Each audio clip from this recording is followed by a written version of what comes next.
Las opiniones vertidas en este programa son de exclusiva responsabilidad de quienes las emiten y no representan necesariamente la posición oficial del IMAC. El Instituto Municipal Aguascalentense para la Cultura presenta. Ok, va, córrela. Sí, grabando. Protección para la escena 3A del 246. 4, 6, 3, 2. Hola, ¿cómo estás? Gracias por darle play a este quinto episodio de En el Acto. Yo soy Luis Arturo Rosas Malacara y te doy la más cordial bienvenida a este espacio de la plataforma IMACcast. Síguenos en nuestro canal de YouTube IMACcast con una sola C, así nos encuentras. Activa la campanita para que estés pendiente de los nuevos episodios que están surgiendo cada semana. Esto es En el Acto, el espacio en el que conversamos con actrices, con actores de teatro, de cine, de televisión, sobre esas historias, esas experiencias, esas anécdotas que suceden tras bambalinas, que suceden antes de pisar el set, antes de pisar el escenario, todas las vivencias, las experiencias, los sacrificios, todo lo que sucede en torno a estos personajes que tú muy bien conoces, que has visto en la escena. Bueno, de eso y más es de lo que platicamos en este espacio, y hoy estoy sumamente contento de tener a un gran amigo, a una persona que quiero, que aprecio mucho, con quien he tenido la fortuna de trabajar. Él es Rafa Paniagua. Rafa, amigo, qué gusto que estés en el acto. Yo estoy súper emocionado de estar contigo porque, bueno, tenemos un rato de no poder encontrarnos presencialmente y qué bueno que la tecnología corta esas distancias, sobre todo cuando se trata de ver a las personas que apreciamos, que queremos, que llevamos en el corazón. Es un honor para mí estar aquí en tu espacio. Muchas gracias. No, hombre, el honor es mío, amigo.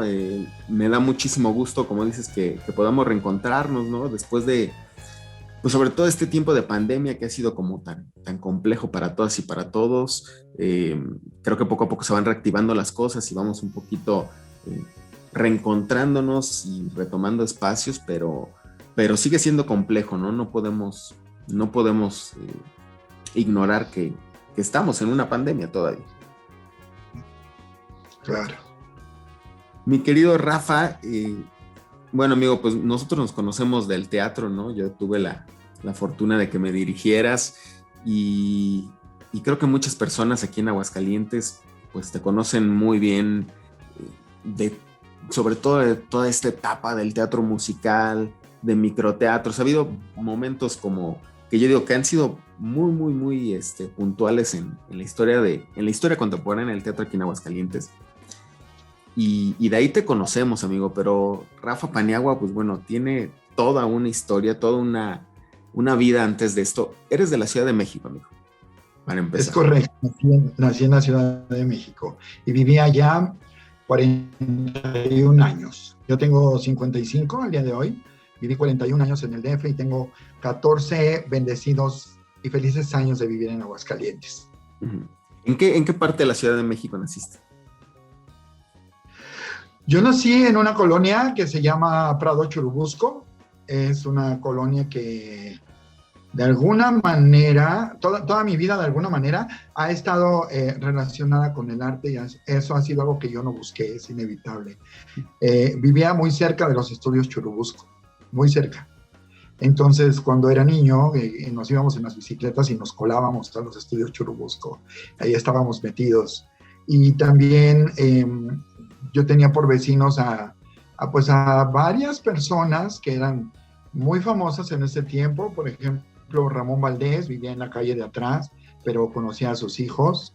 El mismísimo Don Ramón. Germán Robles. Sí, el queridísimo. Era un tipazo, era un tipazo Don Ramón.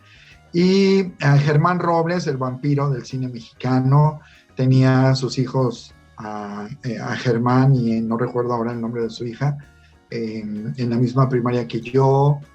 Yuri, cuando llegó a vivir a México, vivió en la Prado Churubusco.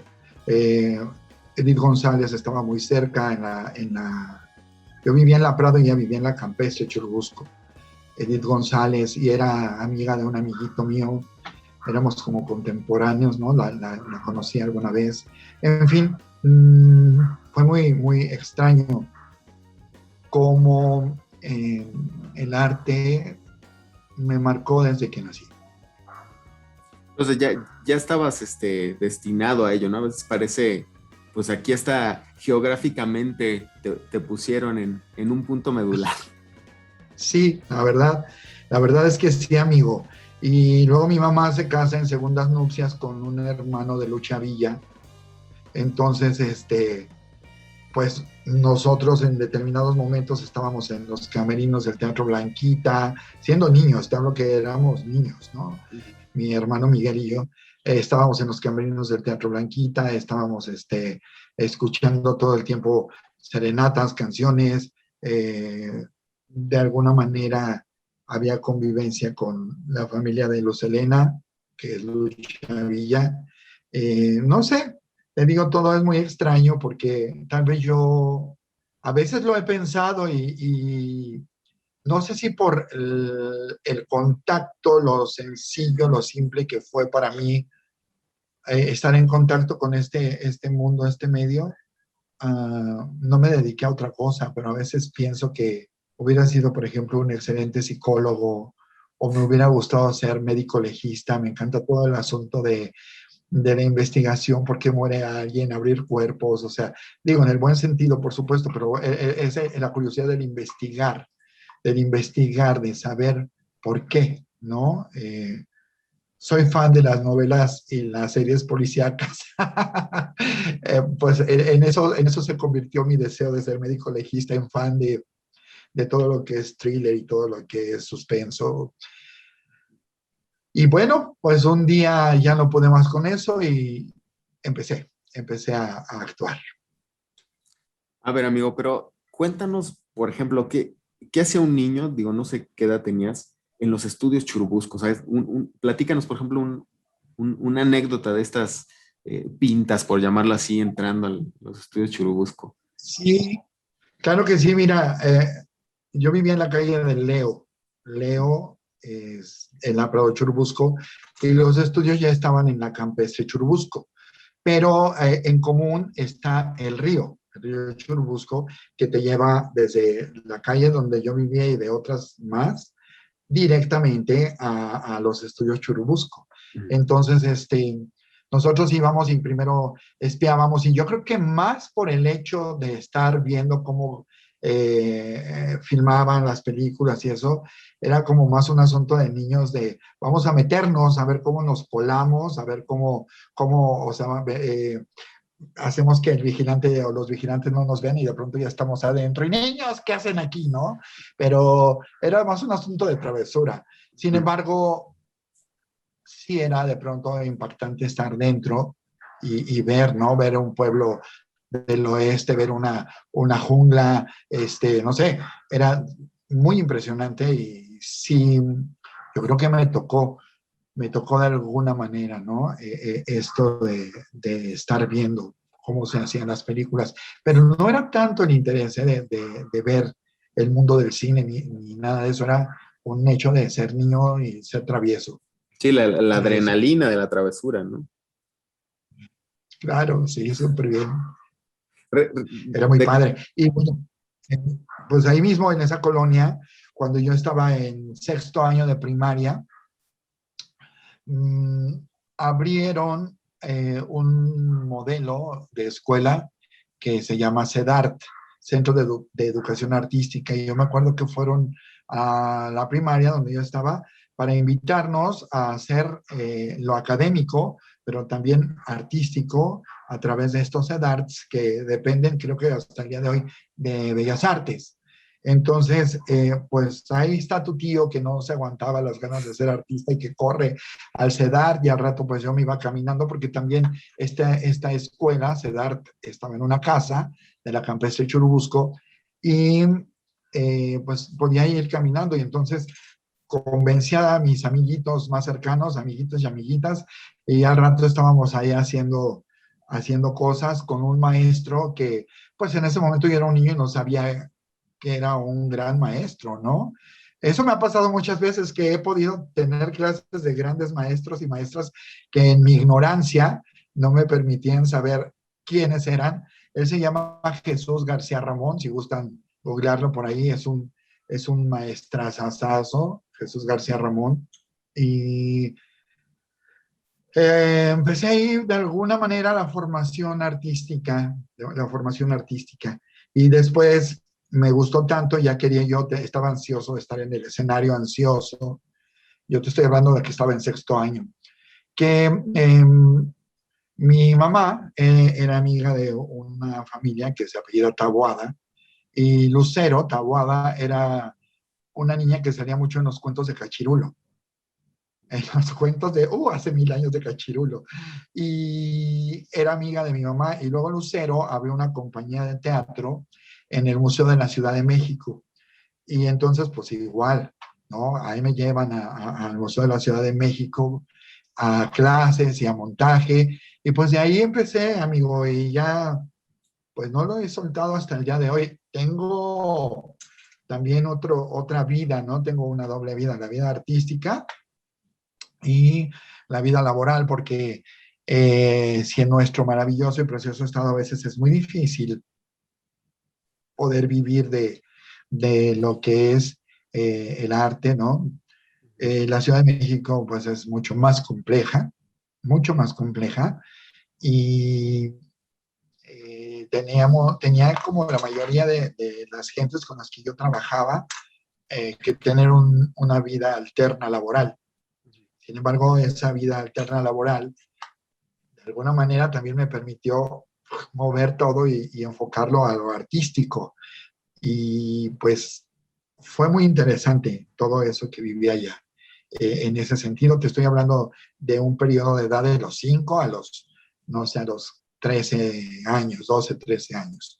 Eso pasó en estos tiempos. Entonces, a partir de esta escuela del CEDART, ahí te involucras con el arte, ya de lleno.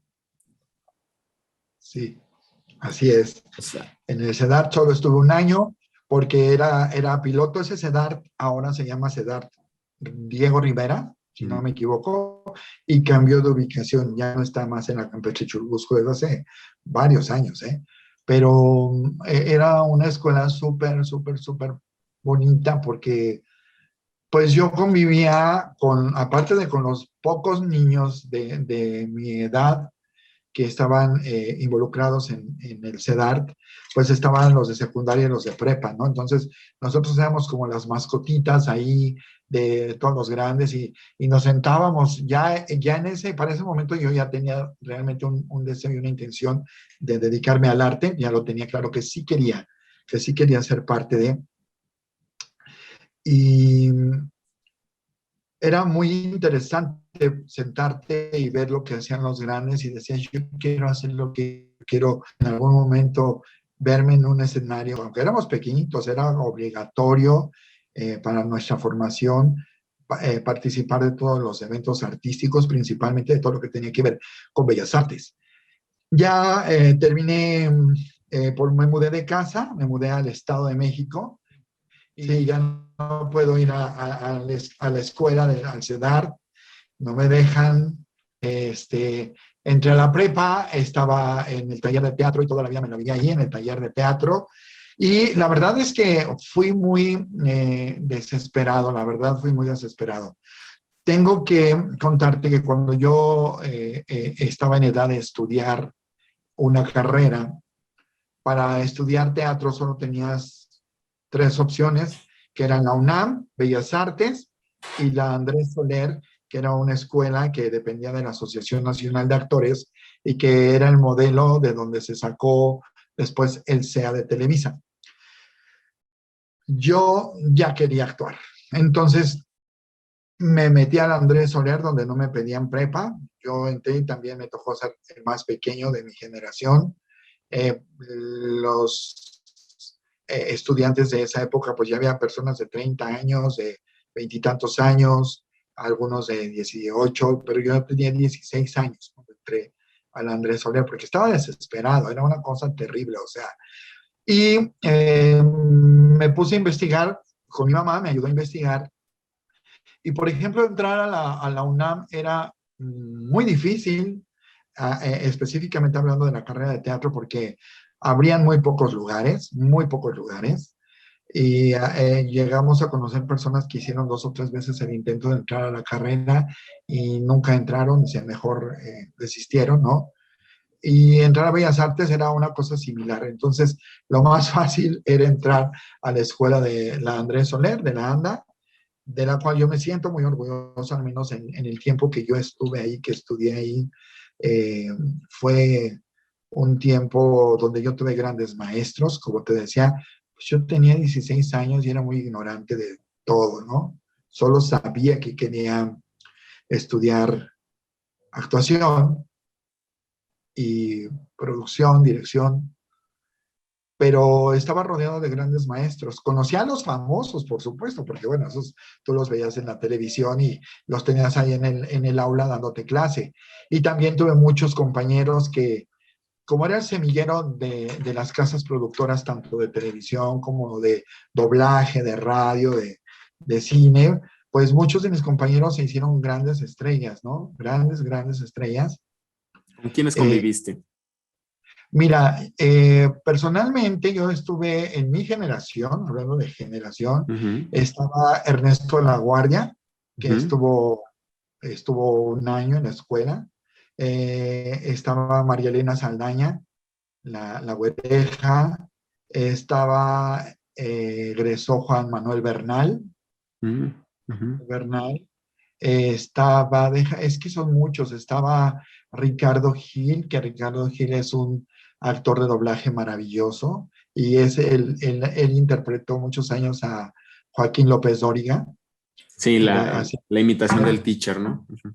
el teacher, exactamente, Ricardo Gil, José Luis Penagos, que hizo muchas telenovelas en Colombia. Él se fue a Colombia, se me van a Colombia y ya hizo mucha telenovela. Regresó luego a México y lo vi en varias de TV Azteca, lo llegué a ver. Eh, Lamentablemente él falleció hace muy poco tiempo, unos meses. José Luis, sí, un hombre muy joven. Estaban los hijos de Dacia González y Luis Arcaraz. Ujú. Dacia chica, hace mucha telenovela, mucha, siempre está ahí. Es como de las constantes de Televisa. Su hijo Luis Arcaraz, que mucho tiempo estuvo con Tatiana, era el duende, ¿cómo se llamaba? Chipitín, creo que algo así. Y era Paco, que era GC. O sea, mucha gente que estuvo, y algunos entraban, salían a este Armando Palomo, que después se convirtió en Libertad. Estuvo también Armando Palomo. Y bueno, en fin, y hay muchos eh, que aún al día de hoy los veo en las telenovelas como personajes de soporte y siguen trabajando ahí. Cuando yo estaba en Andrés Soler, tuve la oportunidad de empezar a trabajar en Televisa. Casi estaba, creo que en primer año, y había una serie de programas unitarios, que es algo así como La Rosa de Guadalupe, pero en Ujú. aquel tiempo se llamaba Tú a alguien le importas, y era un programa que se trataba de casos de jóvenes con alguna situación pues difícil, ¿no? Alguna situación de vida difícil, y pues me hice cliente de ese programa. Ya fui, y me fue re bien, y ya luego me hablaban, ¿no? Y yo muy padre. Eh, trabajé en un programa que se llamaba Vida Diaria, que era el programa de revista de Televisa de aquel tiempo. Andaba yo modelando ropa. Yo no sé cómo terminé modelando ropa, pero ahí andaba. Pues es que uno busca, o sea, no te puedes quedar. Nunca he sido de estarme sentado esperando a ver qué me trae la vida. Yo siempre tengo que salir a buscar y hacer. No, es un espíritu tal vez muy emprendedor, no sé, una actitud emprendedora, un poco de rebeldía, porque me resisto a esperar a que hagan cosas por mí. Yo busco hacer las cosas para mí, y si puedo, para compartirla con otros siempre, ¿no?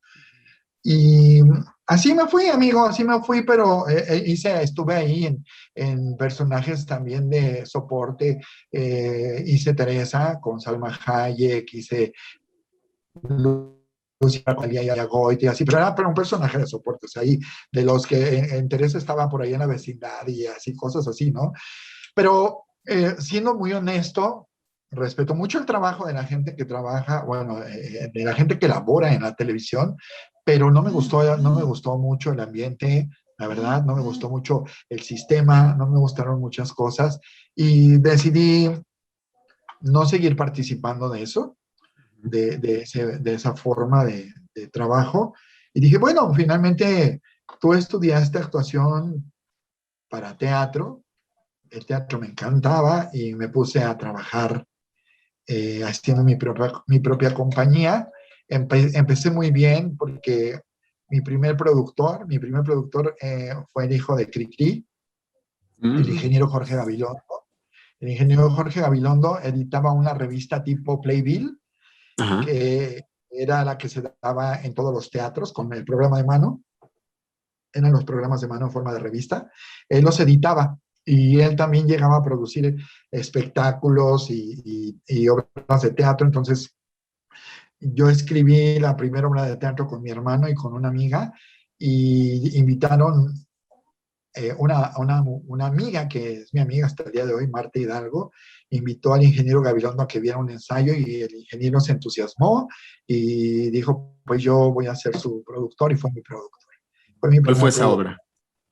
Se llama El asesino está en casa y es una obra policíaca, porque como decía antes, me encanta el asunto policíaco, entonces fue una obra policíaca. Fíjate que es bien chistoso, Luis Arturo, porque yo no soy dramaturgo, me gusta escribir.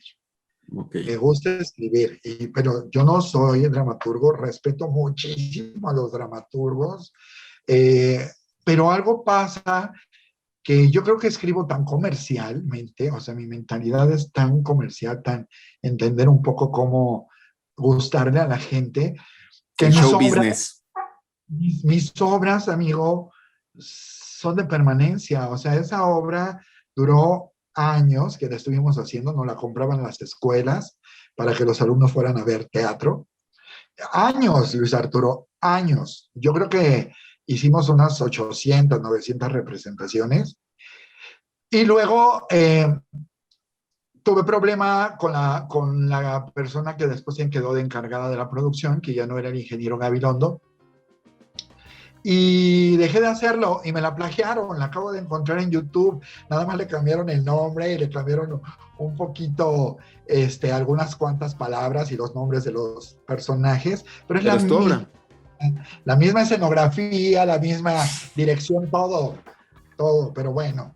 Y en ese sentido, pues lo mismo me ha pasado con otras obras, o sea, hicimos un proyecto para Capama donde dimos 200 funciones que se llamó Acuata, Princesa de Hidrópolis.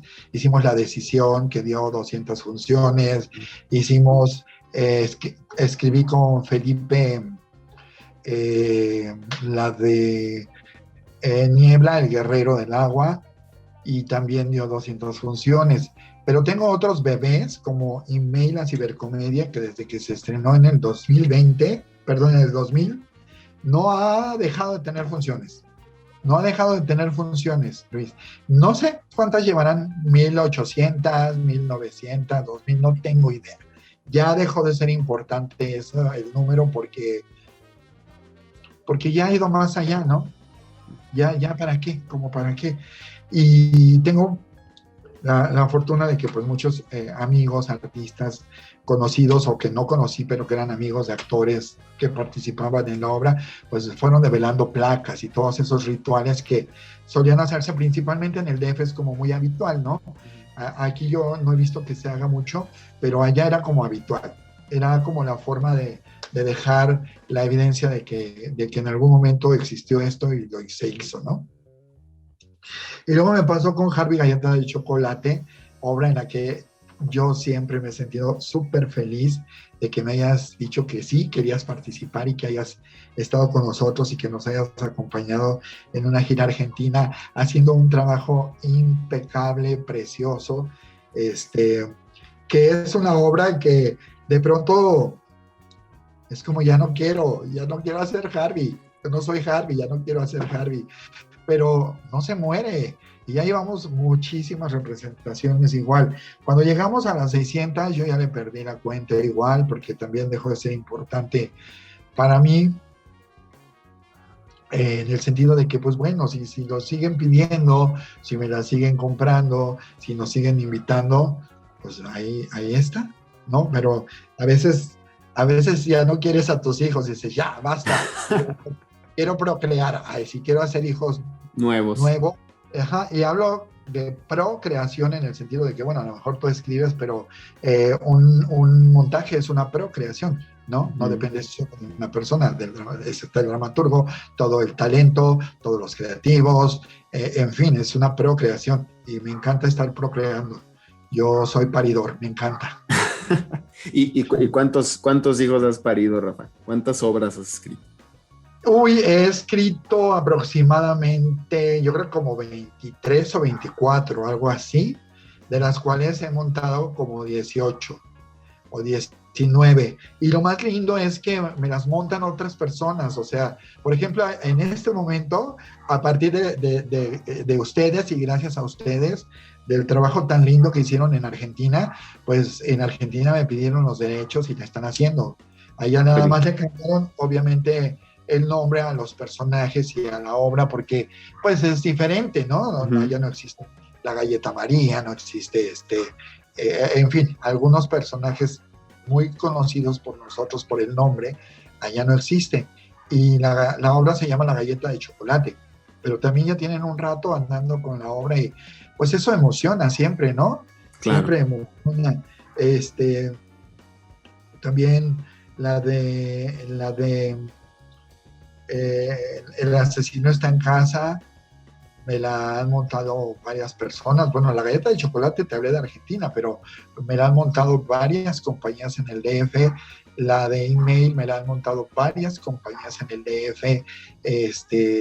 Y son porque son el por qué son las que más se venden o les gustan a las personas. Me parece que es porque son muy cercanas al yo de los espectadores. O sea, a veces hay historias preciosísimas, maravillosas contadas, pero con cierto grado de complejidad, y yo siempre he creído que si queremos acercar realmente a las personas al teatro, tenemos que iniciar dándoles papilla, y a veces queremos darles el filete mignon totalmente te indigesta, y que la gente va y lo prueba y dice, yo no quiero más de esto, ¿no? Hay que tener como un sentido lógico. No puedes llevar a personas que nunca han tenido contacto con el teatro a la tragedia, por ejemplo, o puede resultar catártico, pero también puede resultar, no quiero volver a ver esto, yo quiero ver algo que me haga feliz. También entiendo que no todo es así.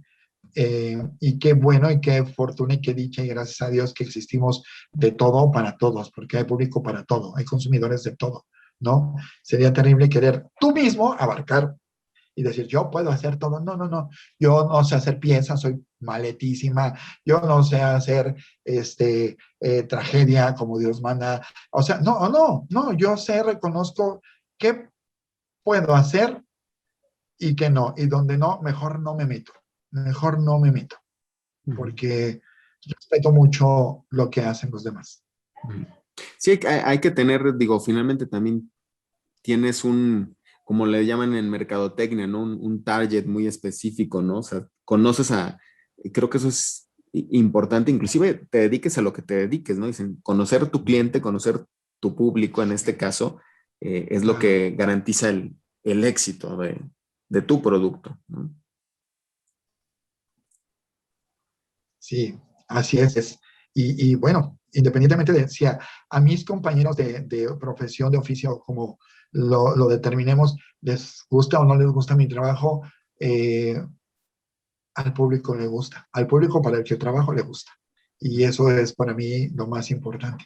Y también que puedo llevar mensajes a través del teatro, no es menester que solamente los dramas de la cara trágica o los textos de la cara trágica sean los que educan y enseñan y promueven valores o promueven agendas, digámoslo así, o promueven X, Y o Z cosas. La comedia también, recordemos que Molière, el padre de la comedia, hizo o sea, hablo de él, no es comparación ni nada, porque alguien vaya a decir, ay, este se cree, no, no, no, no, no, pero él hacía una crítica maravillosa a través de su comedia, ¿no?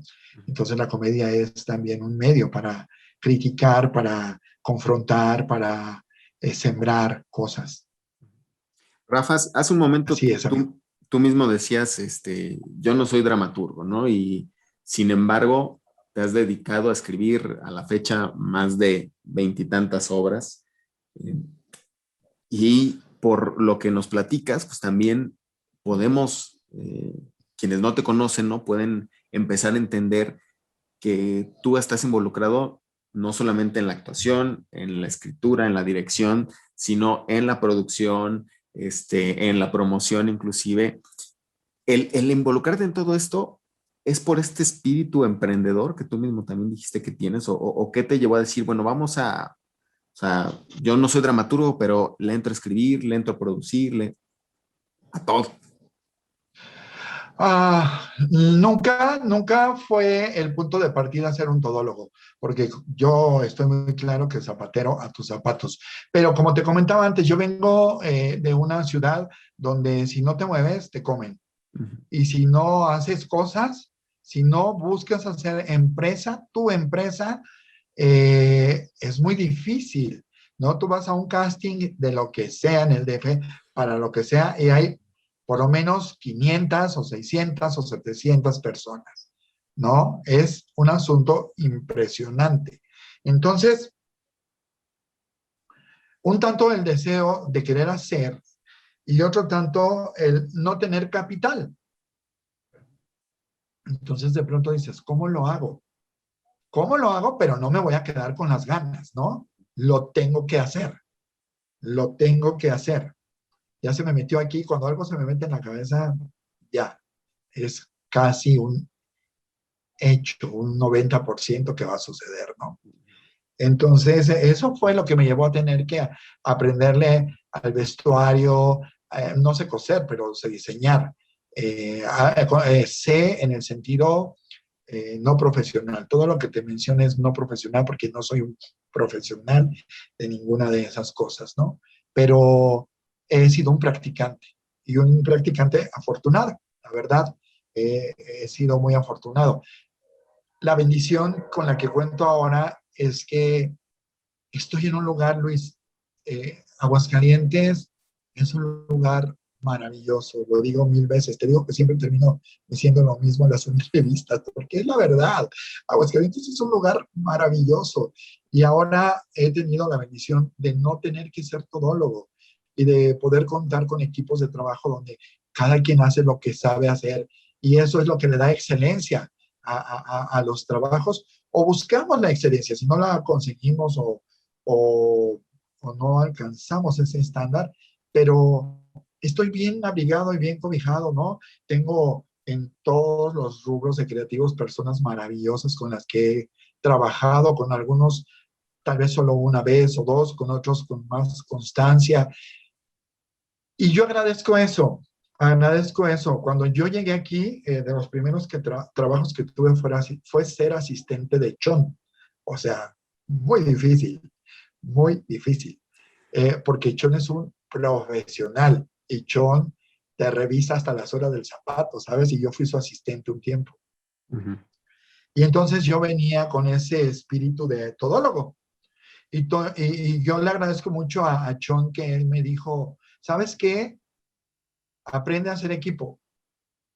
No hagas todo tú solo. Dime o dinos en qué te podemos ayudar. Finalmente, bueno, pasó mi tiempo de trabajar con Chon, pero eso es algo que yo a él le voy a agradecer siempre, porque me lo enseñó. Me enseñó cómo hacerlo siendo su asistente y se lo agradezco infinitamente a mi queridísimo Chon. Sí, a quien le mando saludos, maestro. Te aprecio muchísimo. Un abrazo al maestro Chon. Amigo, volvamos a la Ciudad de México. Ok. Eh, creo que en este último año, ¿no? En el contexto de la pandemia, se ha puesto de manifiesto y ha sido como toda una discusión el tema de quienes se dedican de lleno a los profesionales de las artes, ¿no? Algunos la han pasado más complicado que otros. Y precisamente con Chon, en el episodio con Chon, conversamos del hecho de eh, esta cuestión de decir, bueno, es que, ¿cómo hago para sobrevivir? Porque probablemente yo no me puedo dedicar a otra cosa. Y Chon decía, no, es que claro que podemos dedicarnos a otra cosa, ¿no? El punto es que esto es nuestra pasión, ¿no? Y queremos vivir de esto.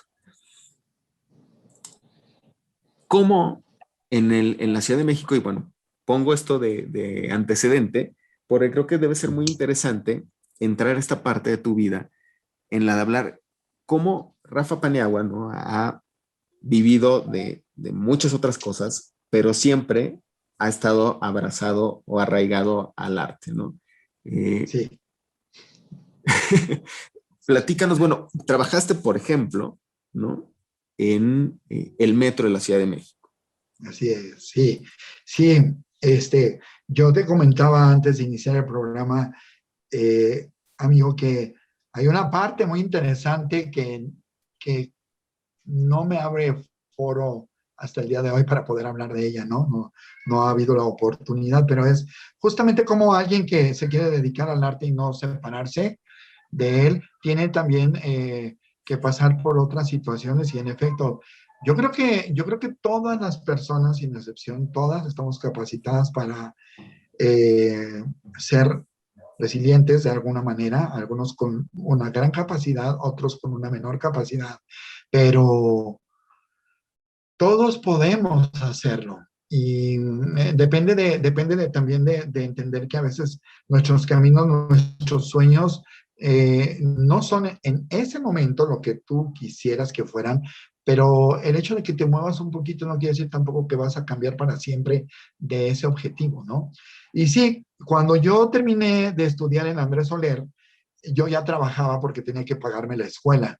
Y trabajaba, no fue mi primer trabajo, pero fue mi primer trabajo, digamos, importante porque ya era yo un asalariado, con un sueldo seguro quincenal y tenía base laboral y trabajé para la delegación Álvaro Obregón, lo que ahora es, ¿cómo se llaman ahora? ¿Municipios o cómo les dicen? Le Las cambiaron alcaldías, ¿cómo? creo. Alcaldía, a lo que es Uh-huh. ahora la alcaldía Álvaro Obregón. Yo trabajé ahí, entré trabajando en el departamento como administrativo en el departamento de parques y jardines. Era maravilloso porque yo no tenía ni idea de nada, ¿no? Yo, además, como te decía antes, yo era muy jovencito, tenía 17 años, 18 cuando entré, y yo no tenía idea de nada. Y después de ahí, pues como era tan útil, me cambiaron al departamento de compras, que me resultó mucho peor, porque pues no tenía idea de nada, mi perfil no tenía nada que ver con eso. Pero me puse a investigar y me enteré que la delegación o ¿cómo me dijiste? La ¿Municipio? alcaldía. La alcaldía, gracias, tenía centros sociales donde se impartían clases. Entonces yo terminé trabajando con los Panchitos. No sé si recuerdas a los Panchitos. Era No. una banda, ahí es muy interesante, googleanos.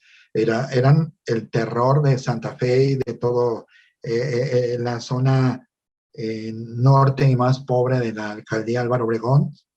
Y yo terminé ahí trabajando con algunos de ellos, no literalmente con ese grupo o esa pandilla, pero algunos de ellos llegaron a mis clases y yo daba clases de teatro para niños y daba clases de gimnasia reductiva, aunque usted no lo crea. Entonces, pero he de decirte que yo era muy flaquito, o sea, yo era muy delgado, ¿no?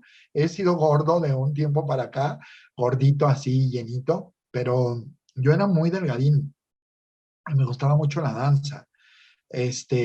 Entonces daba clases de gimnasia reductiva a señoras de eh, los lugares más, tal vez más pobres. Había personas que vivían en cuevas, Luis Arturo, imagínate, en cuevas.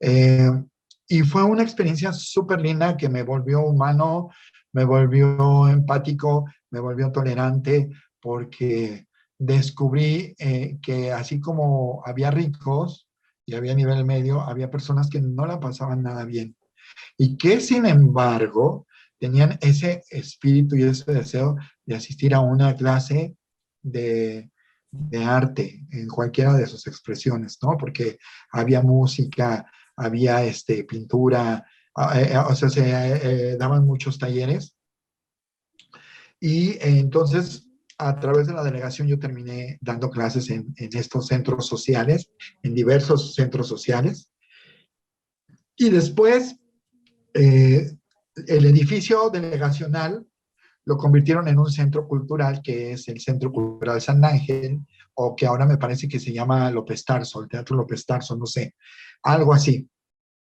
Entonces, pues, nos movimos movieron el lugar de la delegación, pero el edificio se convirtió en un centro cultural y yo dije, ¿qué voy a hacer para estar ahí?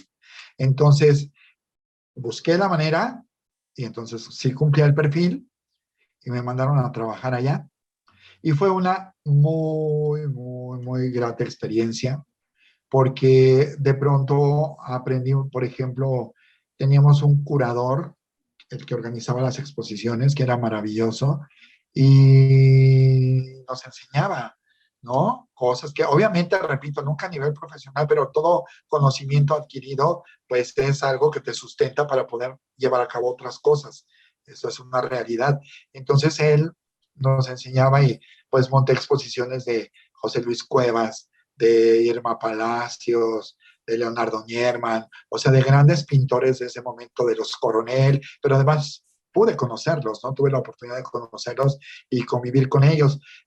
También se abrió el teatro y me tocó estar ya con Salma Hayek en una obra que se llamaba Las visitas tienen sueño, o sea, me tocó no de estar en la obra, pero estar en ese momento estaba Salma Hayek, eh, Alberto Mayangoitia, Claudia Ramírez, de pronto pasó por ahí Alonso Echanove, pasó Alfredo Adame, en fin, y así como ellos, llegó Alma Muriel con una obra donde hacía el personaje de ciega, no recuerdo el nombre, y bueno, muchas personas, y fui conociendo mucha gente,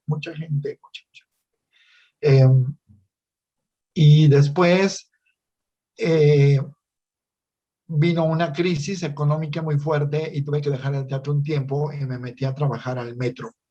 Y tuve también una vida escalafonaria, ¿no? Entré igual de electromecánico y yo no puedo poner dos cables juntos porque un corto, ¿no? Así terrible.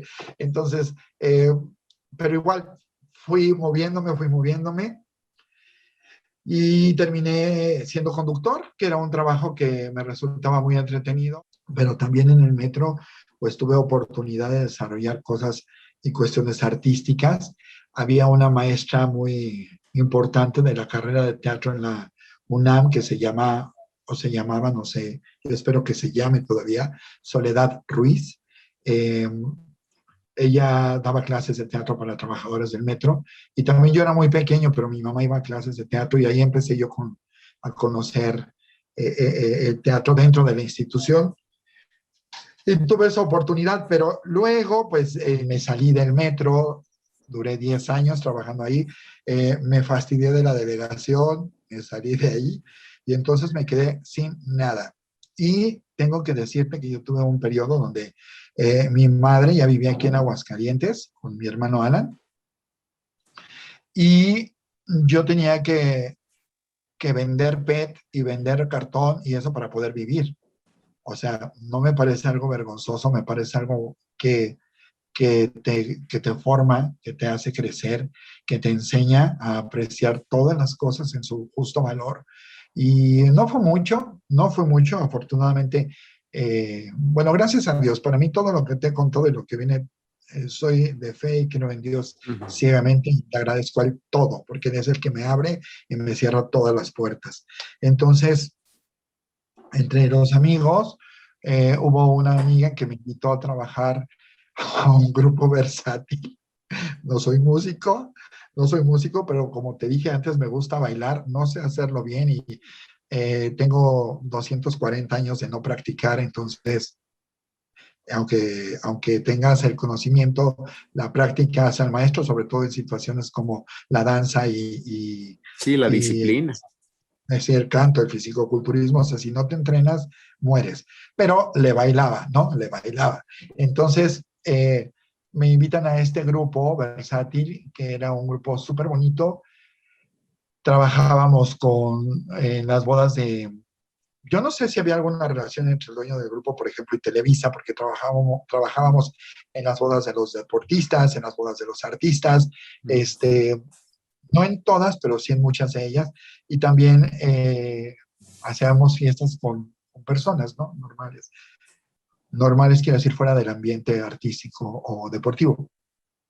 Y ahí me pasé un tiempo y después, a través de un amigo que trabajaba conmigo en ese grupo, entré a trabajar a otra empresa que se dedica a hacer infusiones y productos naturistas. No sé si puedo decir el nombre, Dilo. pero se llama Empacadora Terval, de la cual yo guardo recuerdos, Luis, maravillosos. Igual, de manera escalafonaria, yo en todos estos trabajos, he de decirte que nunca entré a un puesto determinado, siempre he escalado, siempre me ha costado trabajo crecer, no ha sido sencillo, porque lo platico de una manera sencilla, pero no ha sido sencillo, siempre ha sido, empieza desde abajo, y por algo la vida me lo ha puesto así, seguramente porque yo tenía que aprender muchas cosas que tal vez no estaban aquí, y bueno, empecé igual como promotor del producto en tiendas de autoservicio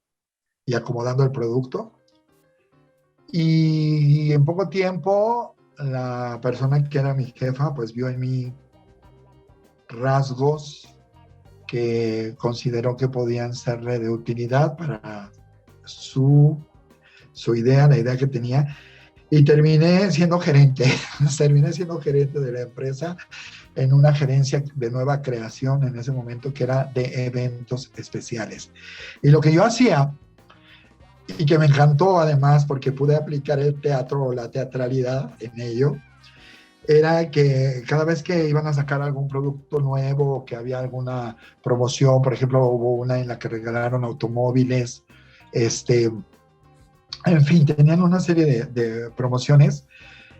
Y lo que yo hacía era trabajar con el departamento de demostradoras, de vendedores, de degustadores, y se me daba bien, o sea, se me daba bien, me entendía muy bien con los trabajadores porque había ya desarrollado ese sentido de empatía y de tolerancia y de ser humano, o sea, ser humanos. Es bien interesante que a nosotros nos denominan seres humanos, pero a veces lo que menos tenemos es eso, ser humanos. No sabemos ser humanos, ser humanos. Entonces, empecé y dentro de la empatía, pues comprendía que trabajaba con personas vulnerables, con personas que hacían un gran trabajo por un salario digno. No era malo el salario de ellos, pero era apenas suficiente.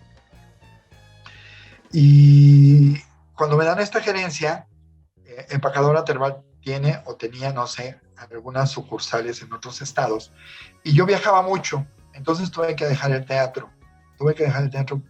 8 años dejé el teatro cuando estuve en el grupo Versátil y cuando estuve en Terval.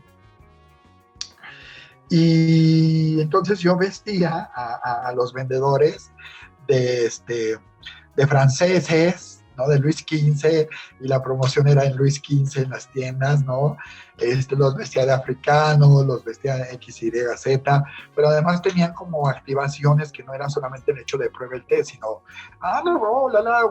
que maravilla, el té delicioso de Terval, pruebe, o sea... La teatralidad. Teatralidad. Y también Empacadora Terval, pues patrocinaba eventos en donde pudimos conocer a muchos artistas. O sea, te digo que la vida así me puso, ¿no? Yo no lo elegí. Dios por algo me puso en esto, así, no lo sé. Pero estuvimos con muchos artistas.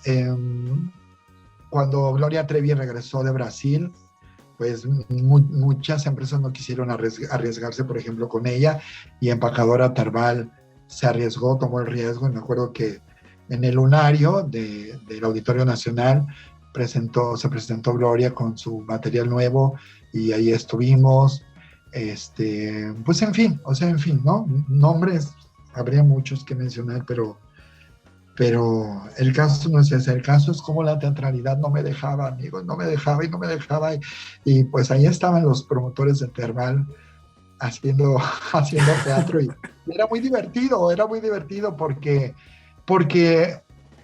aunque hay personas que argumentan, y sí les doy la razón, que el teatro no es una terapia, o sea, no como para que vengas a exorcizar tus demonios y ya, ¿no? Es inevitable que el teatro haga catarsis, es inevitable que el teatro enseñe. Y muchas personas, amigas, que aún tengo muchas amigas en Facebook de Terval, las que me he podido encontrar en Facebook, las que yo he podido encontrar, cambiaron sus vidas a través del teatro. Porque si eran tímidas, dejaron de serlo, si les costaba trabajo organizar ideas y expresarlas, lo lograban.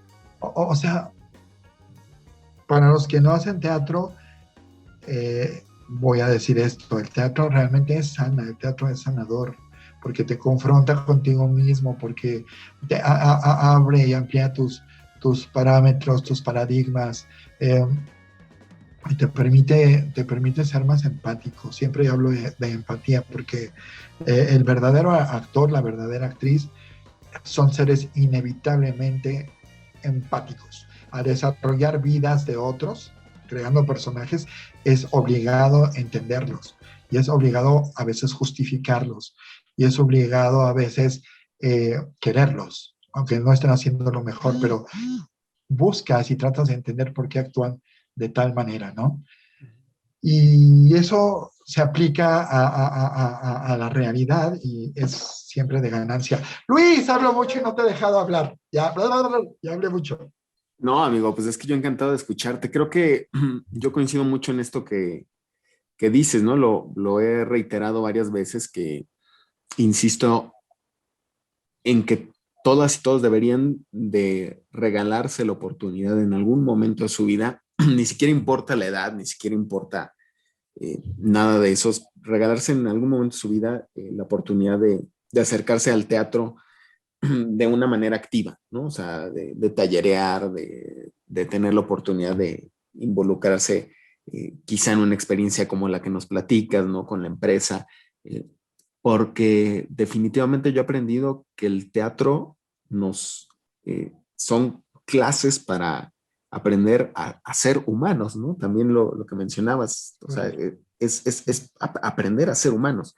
Hace unos días escuchaba a Mariana Torres, que le mando un saludo también, Saludos, que hablaba ella de cómo desde la dramaturgia, pero creo que desde el propio teatro, desde la actuación también, el actor, la actriz, el dramaturgo, es alguien que no juzga, ¿no? O sea, no puede juzgar, porque precisamente para construir un personaje no hay claroscuros, ¿no? Bueno, más bien hay claroscuros, no hay bueno ni malo, no hay blanco ni negro, sino no puedes juzgar, sino simplemente tienes que presentar a ese ser humano como es, ¿no? Con sus debilidades y con sus fortalezas, etcétera. Entonces, creo que el teatro, o sea, coincido mucho en que el teatro nos ayuda a eso. Y de alguna u otra manera, yo creo que en tu caso, amigo, por lo que escucho, por lo que has platicado, a ti el teatro te permitió encarar, yo creo que, pues todos estos escenarios tan distintos, ¿no? Quizá unos más hostiles que otros, quizá unos más complejos que otros, irlo superando, ¿no? O sea, es como ir avanzando. Este escalar que narras, ¿no? Desde lo laboral, si yo lo traslado como a una teatralidad, yo digo, pues es también como ir avanzando en este camino del personaje, ir de escena por escena, ¿no? Creciendo de alguna u otra manera. Y creo que ahí también el teatro estuvo involucrado en tu vida. O sea, no solamente en el que se fue llevando a que te fueran llevando los propios caminos del trabajo a seguir produciendo, a seguir creando, sino que a un nivel muy personal el teatro estaba ahí. No sé qué piensas tú. Sí, sí, definitivamente. Eh, Me queda claro que nací ahí. Me queda claro que de alguna manera nací ahí. Y bueno, hablando en el sentido trágico, teatral, el cosmos ya tenía destinado algo para mí y qué bueno que no me convertí en un héroe trágico al desafiarme y que mejor le seguí la corriente y me fui por ahí porque, te repito, sí me habría gustado ser psicólogo o médico legista. Ahora el médico legista está como metido en la que tiene, ¿cómo se llama la carrera de criminalista, ¿no? Pero yo he disfrutado mucho todo lo que he vivido. He tenido maravillosas experiencias, ¿no? Maravillosas. eh, He tenido experiencias muy dolorosas. He tenido equipos de trabajo increíbles. He tenido equipos de trabajo donde las cosas no salen como esperas y se vuelven pues no tan fortuitos. He conocido personas con las que he afianzado relaciones y otras con las que lamentablemente las he perdido. Y no digo que por causa de esas personas. Yo sé y sé reconocer que en mi humanidad cometo muchos errores, pero también sé que de pronto se me acusa de cosas que no son ciertas.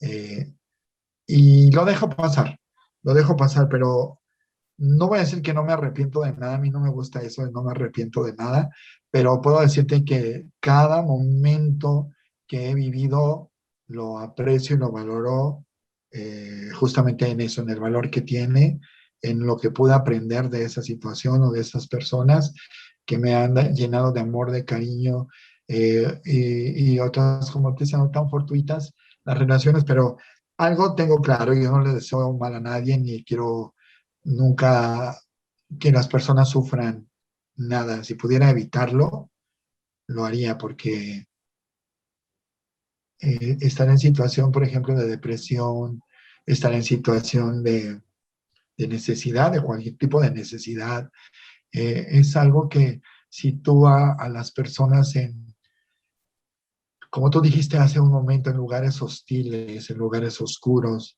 en lugares donde se generan pensamientos y cosas que no sirven para nada, que solo se vuelven lastres, que nos estorban, que a veces nos ciegan la visión.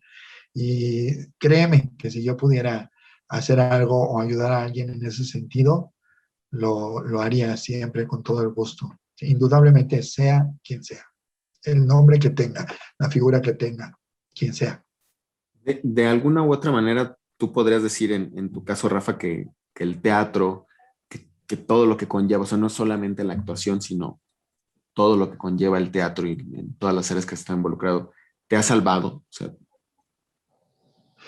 Bueno, si me permites, a mí me salvó Cristo. Desde que soy cristiano, lo voy a decir, mi vida ha cambiado y mucha gente podrá decir, ah, no, es el mismo. No, no, mi vida ha cambiado en muchos sentidos.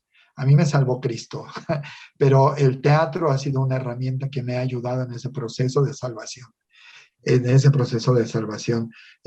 yo creo que nos da Dios las herramientas para poder ir llevando esta vida adelante de la mejor manera posible, pero a veces no nos gustan las herramientas que nos da o no podemos verlas, no tenemos esa capacidad de entender que X, Y o Z cosa no son dadas para ir saliendo adelante y para crecer. Yo creo que tenemos que crecer las personas. Mira, yo he cometido todos los pecados. Robé alguna vez siendo niño, me robaba los juguetes de de mis primos, he mentido, en fin, todos los pecados que quieras mencionar como pecados. uh-huh. Todos los he cometido, pero no existe una persona en esta tierra que no haya cometido algunos de ellos también. Entonces, cuando yo entendí eso, entendí que eso es ser humano, entendí que esa es la humanidad, ¿no? El tener el libre albedrío de decidir qué haces. Y tú decides si haces lo bueno o lo malo, o lo correcto o incorrecto, para no hablar de bueno y malo. Pero también creo en la reivindicación de las personas. También creo que no puedes decirle ratero siempre al que robó a Jean Valjean, por ejemplo. No le puedes decir ratero toda la vida. Cuando tuvo una transformación, y ya ves que Javert en Los Miserables lo acosa porque en su cabeza está el estigma, el prejuicio, el paradigma de lo bueno y lo malo, y no sabe perdonar, no sabe ser empático, no sabe, se vuelve un juez implacable. Y creo que en esta vida muchas personas toman esa postura de jueces implacables, a los que si seguramente las revisaras un poquito por ahí, les encontrarías muchas cosas, porque es naturaleza humana, es naturaleza humana. Rafa, Así es. se lo preguntaba en el episodio pasado precisamente a Montserrat Negrete. Y te lo quiero preguntar a ti porque me parece muy interesante a un nivel muy personal, ¿no? Sí. Siendo una persona creyente, ¿qué significó para ti el montar Jesucristo Superestrella? Voy a contarte la historia. A mí nunca me gustó antes Jesucristo Superestrella. No era algo que me gustara porque es un discurso totalmente anticristiano.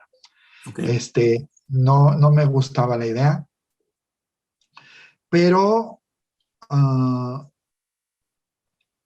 hay una parte también de mí que tiene cosas que contar, historias que contar y temas que tratar, porque he vivido situaciones y cosas que me enseñan y me dicen, habla un poco de esto, habla un poco de aquello.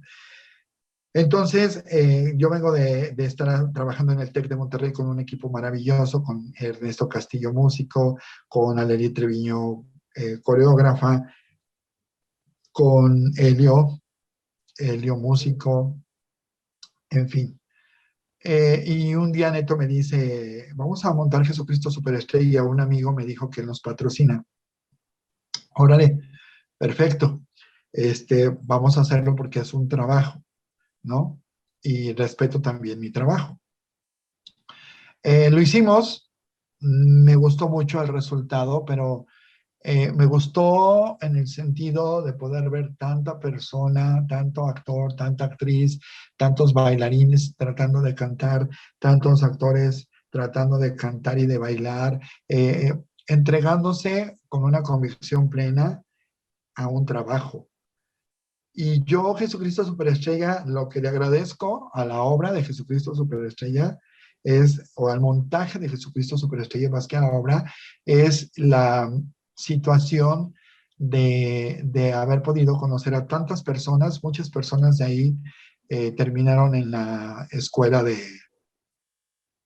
teatro del ICA, otras en la Universidad Autónoma. Pero quiero decir que algo les significó, algo les tocó, algo les movió y terminaron haciendo carrera de actores, de actrices, ¿no? Y esa parte me gusta mucho, esos montajes fueron fortuitos en todos los sentidos, con grupos súper bonitos, con gente súper bonita, toda siempre dispuesta, toda siempre con ganas, actitudes maravillosas. Era la primera vez que yo dirigía un musical con personas que no fueran de escuela, es decir, no era el TEC de Monterrey, ¿no? Que es donde yo empecé haciendo los musicales aquí en Aguascalientes. Entonces me abrió los ojos a la posibilidad tan grande de desarrollo que tiene aquí el talento. Y de pronto yo invitaba a niños, por ejemplo, de la escuela de Ablalá, con actores ya profesionales, y era un poco como más bien críticas de fuera, no dentro del equipo, de cómo pueden poner, o sea, ya ponen a cualquiera. No, no señores, no señoras, todos empezamos alguna vez y de alguna manera todos. Y si vamos a estarnos esperando para darle la oportunidad a la gente de descubrirse y de desarrollar sus capacidades, entonces esa gente nunca va a saber lo que puede hacer con lo que tiene. Y eso ha sido algo que yo he tenido muy presente siempre. Para mí es muy triste que te pidan laboralmente 20 años de experiencia, ¿no? Tienes 25 y te piden 20 años de experiencia para poder ingresar a un trabajo. Eso me parece absurdo. Y bueno, estoy exagerando, sé que te piden 2, 3 años, pero si acabas de egresar y puedes ser una persona muy talentosa que ama lo que estudió, ¿por qué tenemos que poner esa clase de restricciones? ¿Por qué? ¿Cuándo vamos a abrir las puertas para que estas personas se desarrollen? Cuando estén deprimidas porque no han conseguido trabajo en 5 años, ¿cuándo? ¿Por qué? ¿Por qué el sistema tiene que ser así? Y yo, otra cosa que ha modificado Dios en mi vida es la rebeldía, porque yo era un ser sumamente rebelde. Yo vengo de una madre luchadora social, que mi vida era muy ambigua. Yo siempre he sido ambiguo en todo. Un día se lo dije a David Musa, de Antepola. Yo soy ambiguo en todo, porque yo vengo de una madre luchadora social que nos llevaba a las marchas y cargábamos y gritábamos "Únete pueblo" y cantábamos las canciones de protesta en las calles, siendo un niño, ¿no? Mi madre estuvo en el sindicato del metro, pero en el sindicato que no robaba, que no, digo, no hablo de otros sindicatos, hablo de su sindicato, que era un sindicato bastante justo, bastante decente, equitativo, honesto, poco corrupto. Y ella fue de las primeras mujeres que consiguió, bueno, ella consiguió en la lucha social que las taquilleras tuvieran una base laboral, porque en el metro antes eran taquilleros, cuando el metro abrió eran taquilleros varones. Y después quisieron poner máquinas expendedoras de boletos. Y entonces las poquitas mujeres que habían logrado entrar a trabajar ahí, entre ellas mi mamá, se volvió luchadora social, ¿no? Y luego, pues tiene una historia en la lucha social muy larga, mi madre, y es inevitable que yo tenga parte en mi formación, parte de eso, ¿no? La justicia, lo correcto, lo justo. Aunque, repito, soy humano y he cometido actos injustos y preferiría tener la oportunidad de reivindicarme con quien he sido injusto y decirle, ¿sabes qué? Perdóname, me equivoqué. No me cuesta trabajo a mí pedir perdón. Me parece que ayudas a sanar cosas en otras personas, cosas que tú hiciste, ¿no? Y tengo por el otro lado lo artístico, ¿no? Entonces mi mamá, casa de este hombre, hermano de Lucha Villa, él era cantante o sigue siendo cantante, lamentablemente siendo muy talentoso, muy talentoso, cantante de ranchero, tan talentoso que Juan Gabriel le produjo un disco, que nunca salió a la venta, por supuesto, porque Lucha y Juan Gabriel se pelearon y entonces quedó él en medio. Tú sabes cómo se manejan las cosas en determinados ámbitos. Pero entonces yo soy entre artista y un poco luchador social, ¿no? Muy decepcionado de la lucha social porque me tocó ver el lado oscuro también, ¿no? Cuando quitaron el comité donde estaba mi mamá y cómo nosotros llegamos a tener en alguna ocasión gente que nos vigilaba fuera de... O sea, mi mamá recibía refugiados cuando era la guerrilla del Salvador, por ejemplo, de Nicaragua. Mi casa estaba llena de refugiados porque mi mamá los recibía para darles lo que se podía mientras permanecían en México, en Distrito Federal o en Ciudad de México. En fin, es una vida muy loca la que he vivido, Luis. Ha sido una vida muy loca, pero de enseñanza siempre. Cuando entendemos que todo lo que nos pasa nos puede dejar una enseñanza, eh, repito, nos volvemos más humanos y aprendemos a ponernos en los zapatos del otro, donde no necesariamente tenemos que justificar sus actos, pero también donde no necesariamente nos tenemos que volver jueces ni dedos señaladores. Claro. Amigo, tocando esta parte de tu vida, ¿no? Esta, de luchador social, y a propósito de que ya mencionaste a David Musa, ¿cómo viviste tú el Entepola, el encontrarte con este encuentro, valga la redundancia? Yo tuve miedo al rechazo, de que en Tepola me rechazaran por el tipo de teatro que hago. De hecho, cuando Germán vino, una de las veces que vino, alguien tenía boletos de una obra mía, no mencionaré quién, y se los regaló y le dijo, pero lo que hace es muy malo. Pero si quieres ir a ver algo es lo único que hay ahorita. Pero lo que hace es muy malo, él no es teatrero, ¿no? Entonces, Germán fue y lo vio y pasó, ¿no? Eso me lo contó Germán.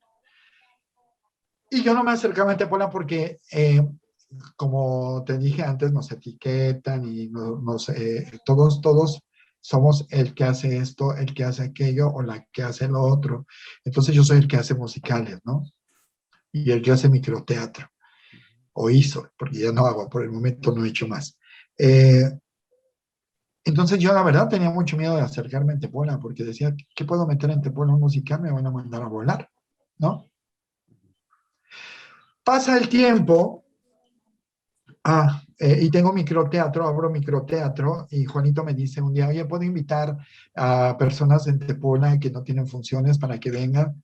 Pues sí, Juanito, con todo gusto, tráelos, pero que no paguen, déjame hablar con las producciones, porque las producciones son autónomas, y quien me permita ingresar a su sala de invitados, con todo gusto, al menos con mis obras cuenta, pero las mías son musicales, ¿no? Entonces, carta abierta. Entonces llega a Germán y me lo presentan, pero la verdad, yo te voy a decir un rasgo personal que muy poca gente conoce de mí, de mí, Rafael. Yo soy tímido, tal vez no parece, pero soy súper tímido, sobre todo cuando me encuentro en un ámbito donde no conozco a las personas. Mira, observo y callo.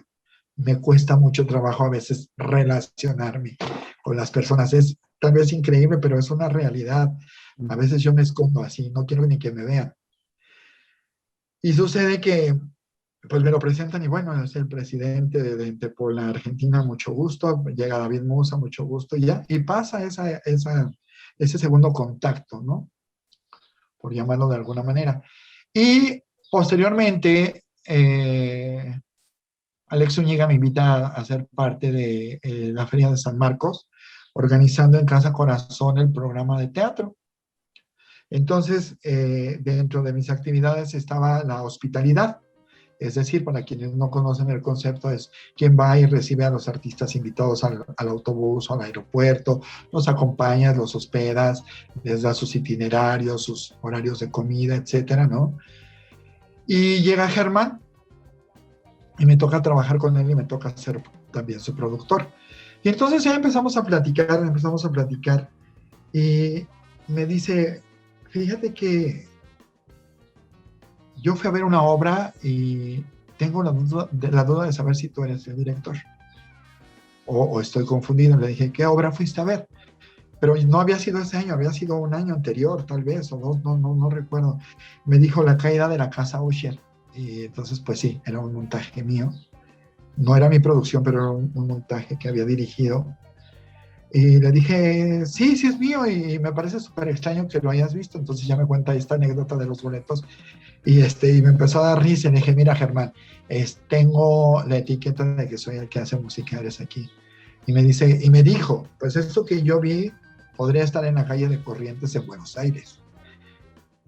Y fue así como un impacto para mí, porque que una persona del teatro comunitario me dijera eso, que tuviera una apreciación, no me hubiera pasado nada si me hubiera dicho que no le gustó, pero que tenga una apreciación por un teatro que pretende en algún momento ser comercial, ¿no? Me impactó. Y entonces trabajé con él, le gustó el trabajo de producción que le hice, y me dijo, te voy a invitar a Argentina. ¿Qué puedes llevar? Y en ese momento me quedé así como frío, porque no sabía yo. O sea, me cayó la invitación de sorpresa, y además tampoco me dijo, te invito a este año o eso. Me dijo, te invito a Argentina, tú vas a ir a Argentina en algún momento. Y ya, le dije que sí, que qué padre, que aceptaba la invitación. Y posteriormente yo tenía boletos para el ferial.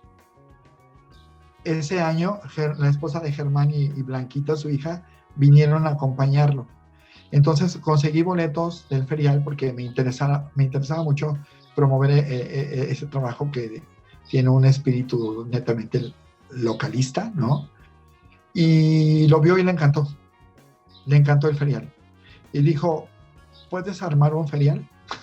Y le dije, sí, porque yo siempre digo, sí, Sí. ¿no?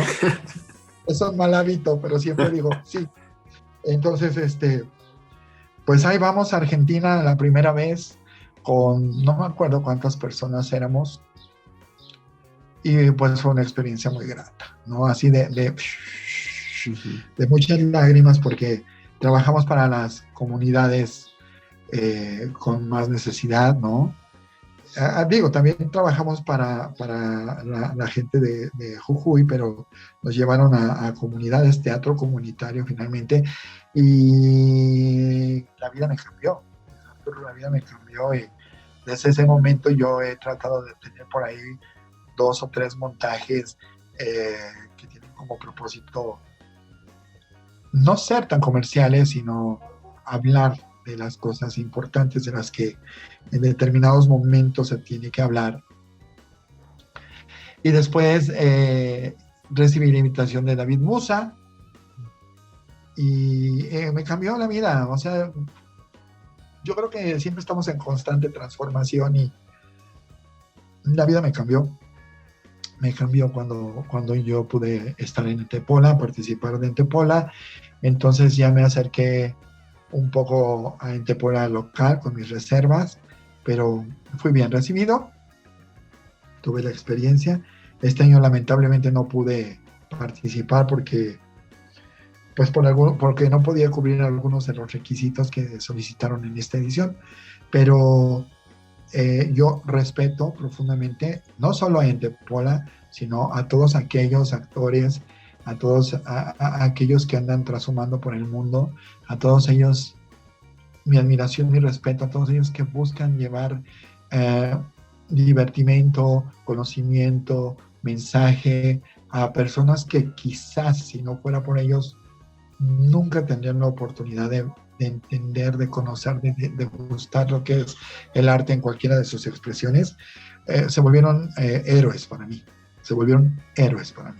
y yo espero que la labor de Entepola en nuestra ciudad siga, y espero que cada vez se pueda ampliar más y que podamos llegar a lugares, aunque sean 20 los de la compañía y existan 10 habitantes, no importa, porque ahí es donde menos oportunidad tienen de acercarse a las manifestaciones artísticas y culturales.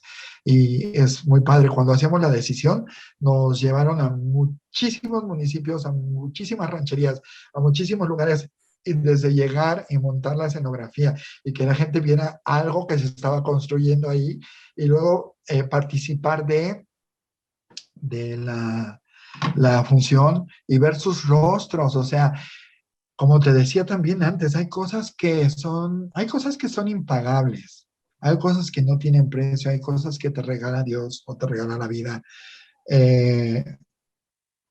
y que si no las hubieras vivido, no hubieras podido pagar por verlas, jamás. Y yo ver personas en las comunidades que miraban a los personajes, que se divertían, ver a los niños, ¿no? Participé en algo que se llamaba teatro o escuela en vacaciones o algo así, algo que se hacía en las escuelas primarias de las comunidades. Y cuando llegábamos con Harvey o cuando llegábamos con Murmullos en el Bosque y veían los vestuarios y todo, las caras de fascinación de los niños son impagables. Las reacciones de los niños durante los momentos de la función que les permiten ser partícipes son impagables. O sea, yo guardo diferentes gritos y frases de niños en muchas funciones que gritaban cosas que tú decías, qué capacidad tan increíble de pensamiento, qué capacidad tan limpia de pensamiento de estos chavos, ¿no? Porque el teatro te deja también eso, te regala muchas experiencias, y yo creo que escribirlas es imposible, porque hay tantas y tantas y tantas cosas. Yo me acuerdo en el DF un día que por la persona que llevaba la agenda del grupo de teatro se equivocó y tuvimos que dar 8 funciones en un día. 8, Luis 8 Arturo, es la funciones. locura. Es la locura, o sea, es la locura. Pero todas ya estaban comprometidas y no cumplir con ellas implicaba perder clientes, ¿no? Viéndolo desde el más estricto sentido de economía. Ujú. Y la persona se equivocó y no tienes idea, cuando terminamos de las 8 funciones y de haber conseguido que hiciéramos o cumpliéramos el cometido, no te voy a decir que igual, porque 8 funciones nunca van a ser lo mismo entre la primera y la última, nunca jamás, pero sacando esfuerzo de donde no hay, ¿no? Dicen que los actores cansados o enfermos generan grandes actuaciones, porque al sentirte mal tienes que buscar de dónde voy a sacar lo que se necesita para hacer y dar lo mejor. Entonces, por ejemplo, esa experiencia para mí fue impactante. O también cuando Germán Romano tiene una obra que se llama, yo soy malo con recuerdo, la del pintor que es un asesino. Sí, la del el túnel. El túnel. Sí. Me acuerdo que en una función de Casa Corazón hizo el túnel y generalmente en varias funciones que yo lo acompañé, pues terminaba la obra y la gente aplaudía porque es un trabajo muy lindo, ¿no? Y demás. Pero aquí terminó y se sale de escena y nadie aplaude, amigo. Y nadie aplaude. Y entonces yo iba a iniciar el aplauso, pero dije, no me voy a meter, voy a esperar. Y entonces Germán, dentro del espacio, ya fuera de escena, empieza a tomar el tiempo. Luis Arturo, pasaron 8 minutos donde no pasó nada. Y la gente, o sea, me encantó porque la gente, el público, no se levantó de su lugar, pero tampoco reaccionó. O sea, se quedaron sentados 8 minutos esperando que algo pasara.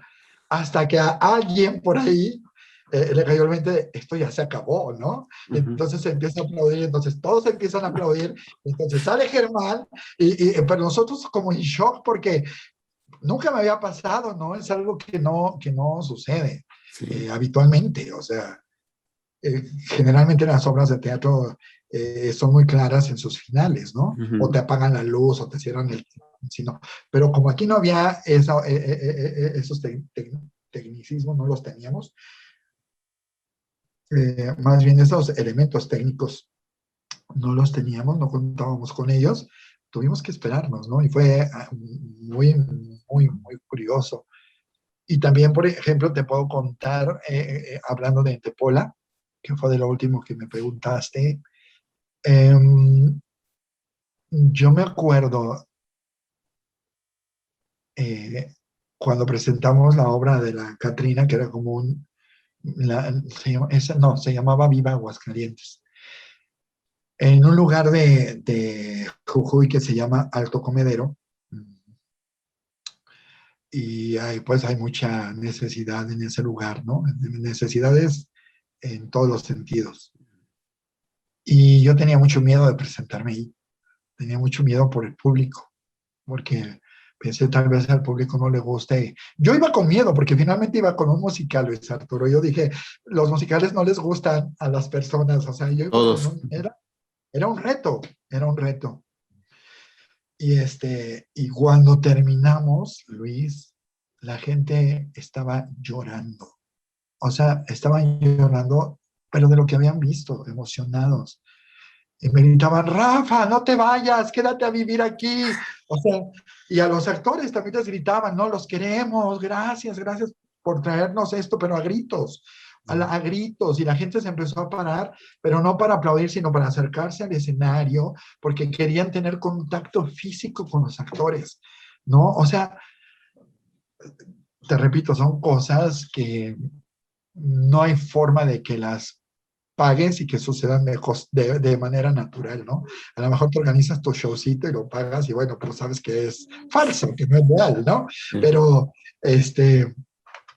pero fue muy bonito. Y también otra gran experiencia En muchos sentidos fue tener la oportunidad de trabajar en un musical donde no era yo más que un actor. Yo generalmente no hago actuación porque soy muy pésimo, soy malísimo actor, yo lo sé, lo reconozco, soy. Pero ocasionalmente alguien despistado me invita, ¿no?, a trabajar. Y mi amigo Mauricio Cedeño, que es uno de los grandes maestros del teatro musical en este país, me invitó a hacer un casting para una obra que se iba a hacer con gente de Broadway directamente y con la UDG.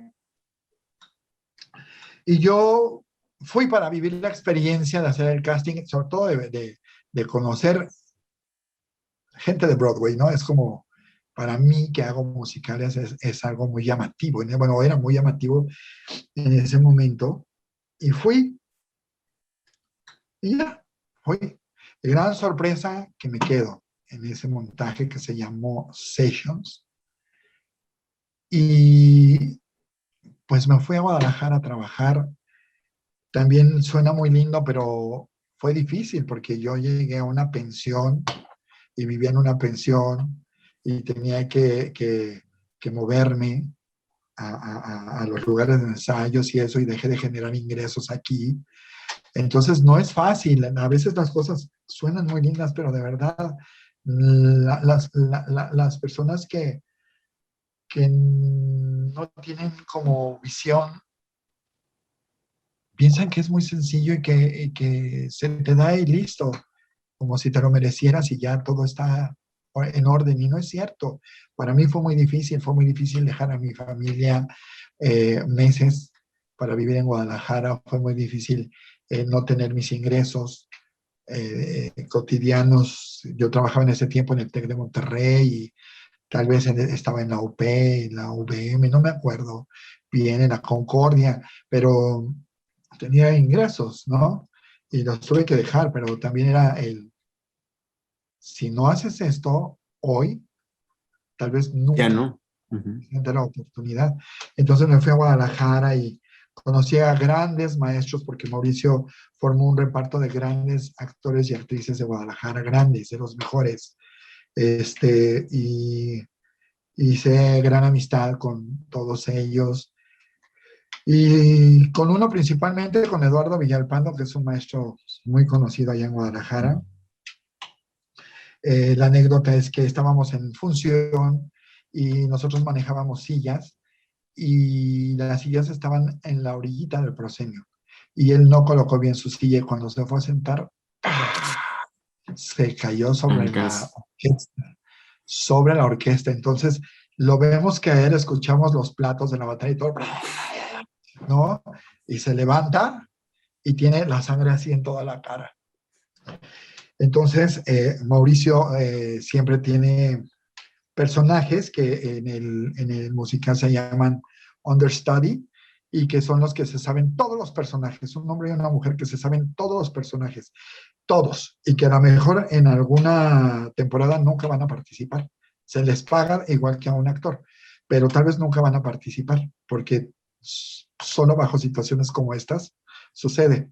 Entonces, Villalpando se levanta así todo ensangrentado y todo, y él es muy dramático en la vida real. Le voy a decir que va a la entrevista y se va a enfurecer cuando oiga esto, porque es muy dramático. Saludos, Lalo, Carlita. Y entonces, se levanta así, ¿no?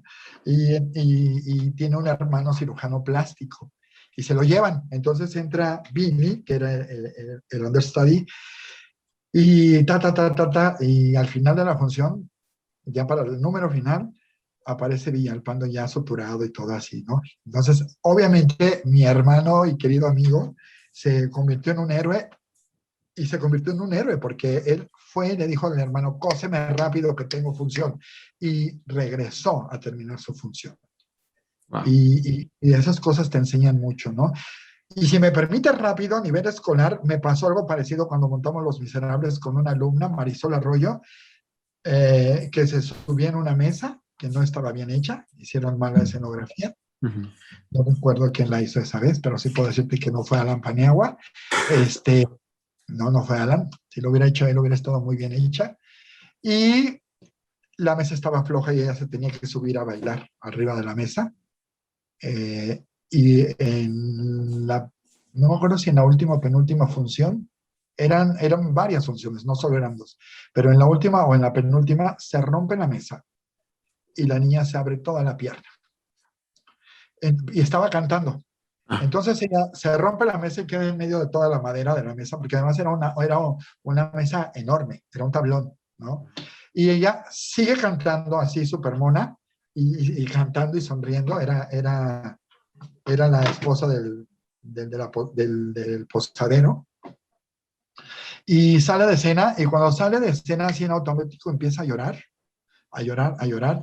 Le están limpiando la pierna con alcohol o isodine o algún desinfectante, y escucha la música y dice, me toca salir, no, espérate, me toca salir, y sale a escena la mujer. Y sigue con su actuación. Son héroes, no importa que haya sido una estudiante. Ella mostró que amaba lo que hacía, ella mostró pasión, mostró profesionalismo, ¿no? Uh-huh. Y luego tenemos, o existen personas profesionales que les da gripa o tos y no llegan, ¿no? Entonces, habemos de todo en esta vida, habemos de todo. O como yo, que ahora después del COVID, esta es una anécdota, a mí no me avergüenza nada, me avergonzaría seguir portándome mal como me portaba antes, pero ahora me porto muy bien. No me avergüenza hablar de nada, Luis. Cualquier tema, anyway, podemos tocarlo. Ahora que me invitaron a Invítame a Mentir, tuve una situación muy difícil. Yo no sé si es una secuela post-COVID. Uh-huh. Yo creo que sí lo es, pero no podía memorizar mis líneas del texto. Y yo cambié de personaje. No iba a ser el mismo de la primera temporada. Luis, me declaré incompetente delante de mis compañeros, con una gran vergüenza, pero no por mi vergüenza, o sea, vergüenza por ellos, por su trabajo, por el tiempo invertido, por la confianza en mi persona, por la fe en mi persona. Y me dio un ataque, no sé si de pánico, de que yo empecé, y renuncié, y la verdad es que unos compañeros preciosos que vivieron esta empatía de la que te hablo. Laurita Silva también tuvo COVID y ella me dijo, ¿sabes qué? No te sientas mal, yo tuve COVID y tengo una situación similar con la retención. Con la memoria. Sí, con la memoria. Entonces ellos me abrazaron literalmente, o sea, me abrazaron. Lulú Delgadillo fue, David Nava, Martín, Laura, Isabel, y yo ya no quería estrenar, pero no por un capricho mío, sino porque yo dije, les voy a echar a perder su trabajo, porque además son grandes, te hablo de grandes y buenos y reconocidos actores y actrices. Y yo me sentía muy mal, y renuncié. Yo estaba como Magdalena, nadie me paraba, yo me sentía muy mal, pero ese es un ejemplo de que la empatía y el amor y la tolerancia pueden ayudar a una persona, como en este caso me ayudaron ellos a mí, para poder salir adelante. Y al final, si no me aprendí el texto al 100%, me aprendí el texto por lo menos el 80%, ¿no? Pero al principio, antes del estreno, era yo un desastre. Y no es tan mal hablar de estas cosas, porque también a veces de eso aprenden otras personas, ¿no? Claro. Cuando te sientes mal, cuando cometes un error o cuando algo no te sale, yo creo que siempre es mejor hablarlo. Y es mejor decirlo porque somos totalmente falibles, somos seres humanos. Pero eso me pasó recientemente, ¿no? Y al final yo fui muy feliz de poder haber vuelto a la escena, actuar con tan hermosos compañeros, y quedé muy contento. No volveré a la escena tal vez en 25 años otra vez, pero la experiencia última fue muy bonita al final y aprendí mucho. Nuevamente hablo de eso, aprendizaje. En esta vida, si no vienes a aprender, no tienes nada que hacer, de verdad. La vida es para aprender, y y para tratar de aprender siempre en positivo, en ganancia, en sumatorio, y no en restar, no en dividir, no en esas cosas, ¿no? Y tenemos la opción todos de hacerlo. Cada quien elige a dónde va y a dónde quiere llegar.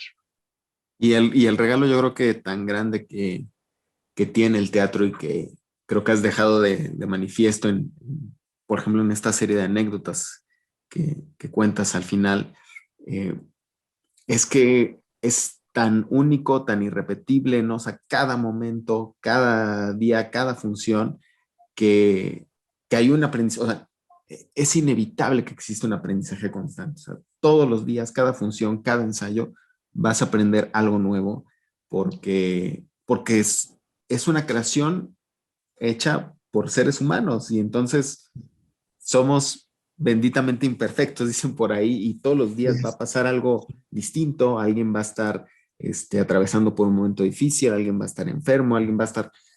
Y mientras haya empatía, las compañeras, los compañeros siempre nos van a estar enseñando algo nuevo. Así es. Así es. Así es. Yo suelo decirle a alumnos, cuando llego a tener grupos de alumnos, y yo creo que la vida es exactamente igual, nosotros somos hojas en blanco. Y cada día cuando abres tus ojos, tu hoja está en blanco. ¿Qué vas a escribir ahí? ¿No? ¿Qué vas a escribir ahí? Entonces, de la misma manera en el teatro, cuando tú vas a empezar un proceso de lo que sea en cualquier rol, como director, como escenógrafo, vestuarista, iluminador, eres una hoja en blanco con la maravillosa e irrepetible oportunidad de escribir en esa hoja cuál va a ser tu contenido, ¿no? ¿Cuál va a ser tu contenido? ¿Por dónde lo vas a llevar? Y esa oportunidad se nos da en la vida siempre, a cada momento, día con día, y en el teatro de la misma manera. Rafa, pues te agradezco muchísimo este tiempo, el compartirnos pues tu vida, estas experiencias en torno a pues a esta pasión, ¿no? por el arte. Yo creo que no solamente por el teatro, por el arte que nunca te ha dejado, por la que, como tú ya lo has dicho, pues ahí estabas destinado, fuiste tocado desde un principio, y gracias por permitirnos conocerte más, compartir tus experiencias que sin duda alguna, como lo dijiste hace un momento, pues precisamente alguien en este momento estoy seguro que necesitaba probablemente escucharlas, ¿no? Y aprenderá precisamente a través de la experiencia de Rafa Paniagua.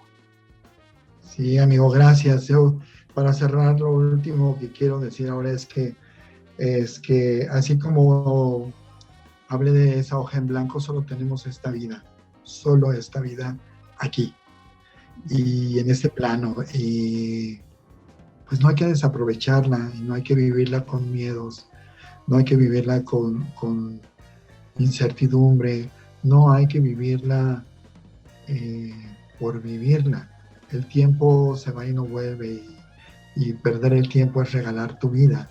Entonces, la única invitación que quiero y me atrevo a hacer para quien nos vea es, no tengas miedo y vive. Mientras no hagas daño a nadie, mientras no perjudiques a otra persona, lleva tus sueños y empújalos y no los sueltes.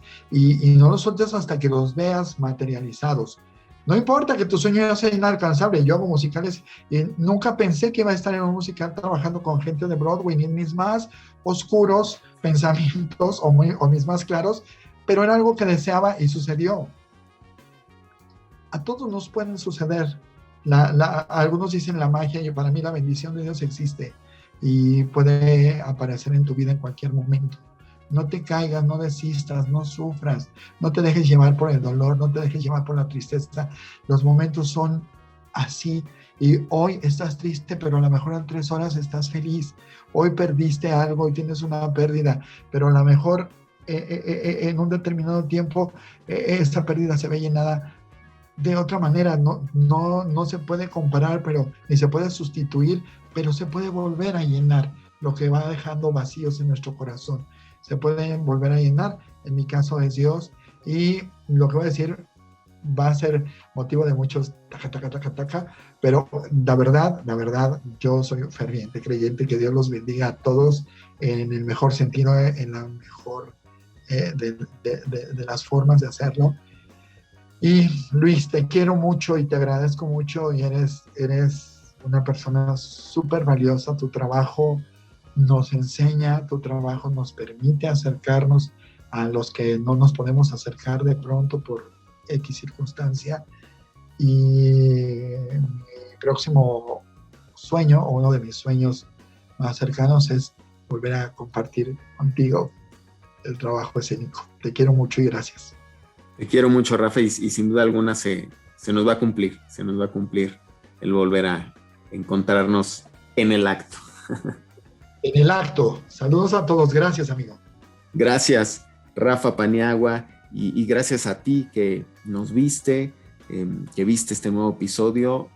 Insisto, sigue todas las transmisiones, los podcasts que se están generando en esta nueva plataforma del IMAC, IMACcast. Así nos encuentras en YouTube con una sola C, IMACcast. Es el nombre del canal. Ahí síguenos, activa la campanita. Todos los lunes se estrena Del futuro no me acuerdo con Abraham Velasco. Los martes se está estrenando Pasajero Atemporal con Óscar González, con El Oso. Y los miércoles estamos en el acto con un servidor, Luis Arturo Rosas Malacara. Les mando un fuerte abrazo y nos vemos en este espacio muy pronto. Gracias.